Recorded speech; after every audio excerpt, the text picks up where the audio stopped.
El militar y los esqueletos gigantes de Puebla. Relatos de un infante del ejército mexicano.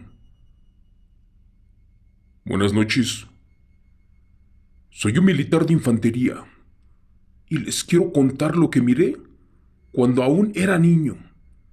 A raíz de eso, creo en el fiel testimonio de mi tío, otro militar, y más porque en una ocasión, allá por el Camino Real Federal a México, esto casi llegando a Cholula, Puebla, vimos algo extraño. Cuenta mi historia que en esa ocasión, por un fuerte accidente, estaba totalmente cerrado el paso. Y para llegar a nuestro destino, teníamos que tomar una especie de atajo.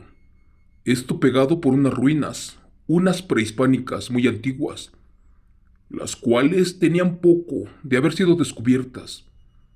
Pero por algún extraño motivo, en ese momento no tenían la vigilancia de personal del Estado. El caso fue que las ruinas y la zona arqueológica estaban totalmente vulnerables, y por pura curiosidad me bajé de la camioneta y me fui a asomar. En ese tiempo, personal del gobierno trabajaba en la ampliación y modernización de tal avenida, en la cual había una excavación de varios metros de ancho, pero también otros más de profundidad. Era algo grande. Se supone que todo estaba cercado por personal de antropología e historia, pero ¿me creerán si les digo que en el fondo de la excavación había osamentas humanas? Así como lo escuchan, pero no eran cualquier restos. Estos esqueletos eran gigantescos, con decirles que el más pequeño medía un poco más de los 3,5 metros de largo. Estaban completamente enteros.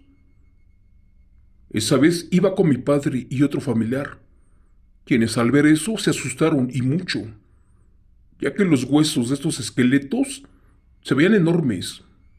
Algunos tenían las manos cruzadas, pero con 6 dedos. No sé, pero algo me asombró de todo esto. Para empezar, no me explicaba por qué no estaban en resguardo, pero también lo que me impresionó fue ver vasijas de sacrificio alrededor de ellos. De hecho, nunca supe qué clases de seres humanoides eran. ¿Acaso serían extraterrestres? Bueno, esto jamás salió en las noticias y no se supo nada. Hasta las personas que vivían en calles aledañas, a ellas tampoco las dejaban pasar a sus domicilios. Les cuento que después de que pasaron las lluvias, la gente regresó a custodiar el lugar, pero ya nadie habló del tema. Supongo que todo esto no era parte de alguna película o documental americano, porque esto que vimos era 100% real. Desde esa fecha ya nadie pudo acercarse a ver este descubrimiento, porque ahora sí había personal de la dependencia de antropología, los cuales con personal del gobierno cercaron con tela, además de alambre y plásticos negros, impidiendo la visibilidad de la zona excavada.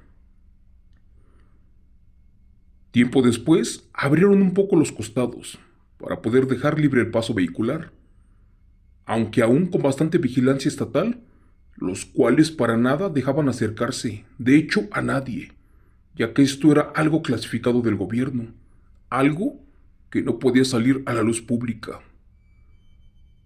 Un par de años después, los vecinos comentaban, y hasta se reunían tal vez por la curiosidad, de querer saber por qué estaba todo eso allí, y cómo pudieron ver las osamentas, así como yo, pues los pocos que lo lograron pidieron una explicación lógica, para saber qué clases de seres eran.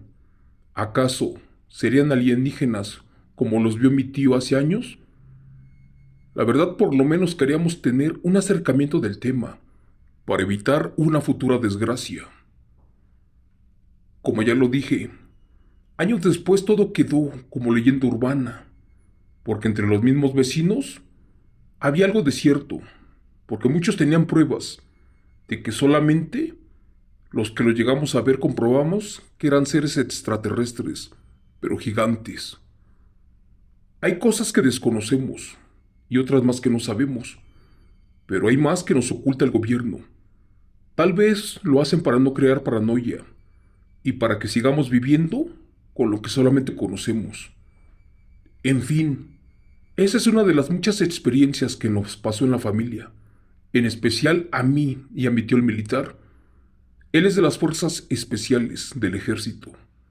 Pero bueno, hablando del tío, les comento que él era del grupo aéreo de fuerzas especiales, mejor conocido como GAFE, y a raíz de varias cosas que vio, allí en su servicio optó por pedir su baja. Nos cuenta que al causar alta en la defensa nacional, pues nunca tuvo un lugar fijo en su agrupamiento, porque estos se movían de estado a estado y solamente venía a la casa una vez al mes o incluso pasaban años y nunca salía de la selva o de la sierra, a donde presenciaron cosas difíciles de creer. Algunos dicen que fueron eventos clasificados del gobierno. Pero bueno, una vez nos contó que cuando a él le tocó viajar hacia un bosque en el estado de Puebla, en la famosa Sierra Negra, allí les pasó algo que los dejó totalmente impresionados. Aquella vez venían tras el rastro de un grupo delictivo del Cártel del Golfo, y para eso tenían datos de que se estaban reagrupando en la Sierra Negra, un lugar aterrador, una zona de difícil acceso. Al parecer los narcos ya tenían planeado hacerles una emboscada a otro grupo de la policía del estado, porque días atrás les tumbaron un cargamento de polvo. Recuerdo que en esa plática, mi tío y los gafes se quedaron en lo más profundo de la Sierra Negra, para estar más cerca de los movimientos del grupo de narcos. Pero algo no andaba bien. Se suponía que llegaron sin ser vistos, y que además estaban estratégicamente camuflajeados. Pero al parecer un espía ya los había descubierto, porque escucharon cómo se echó a correr allá en la oscuridad. Minutos después dicen que se escuchaban los ruidos de unos animales, solo que estos no eran normales. Más bien parecía como si fuera algo más grande, algo que estaba furioso, porque a lo lejos aventaba rocas y también destrozaba los árboles. Nervioso el teniente a cargo, mandó por delante al grupo rastreador para que vieran qué rayos estaba pasando. Mi tío era uno de los que salieron con sus compañeros, y dicen que al llegar a la zona del indicio, alumbraron con sus lámparas, y en ese momento vieron a unos seres parecidos a personas, pero no totalmente humanos. Estas cosas tenían pelaje de animal, y medían aproximadamente 3 metros en posición humana, y que cuando uno de estos seres se sintió intimidado, se les fue encima. Dice mi tío que le dispararon para evitar el ataque, y el ser malherido se fue hacia el bosque, y hasta el día de hoy nadie sabe realmente qué fue lo que vio.